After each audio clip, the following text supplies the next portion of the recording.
Selam dostlar. Jey jitте imtihanlar үтті, демек ял итергә вакыт җитте. Җәйне истә калдырырлык итеп үткәрү өчен ни эшләргә кирәк? Менә миннән сезгә топ-5 идея. Йорттагылар һәм дусларыгыз белән пикникка барыгыз. Яхшы һава торышын көтеп, лимонад тәмтемнәр алып, паркка ял итәргә чыгыгыз. Бергәләп уеннар уйнагыз, күңел ачыгыз. Спортка да вакыт тап. Җәй көне ял итүдән кала спорт белән дә шөгыльләнегез. Паркка барып йөгереп, яисә кечкенә генә тренировка ясарга була. Җәйнең төп фишкасы су коену. Кояш чыгып, көн җылынгач су коенырга барыгыз. Иң мөһиме өлкәннәр белән генә һәм рөхсәт ителгән җирдә генә.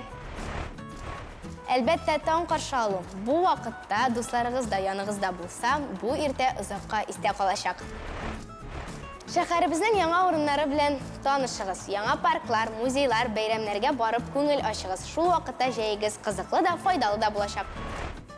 Җәйнең бер ае узып та китте. Июль сездә ничек истә калды? Языгыз, бергәләп укырбыз. Ә бүгенгә менә шулар иде. Сау булыгыз.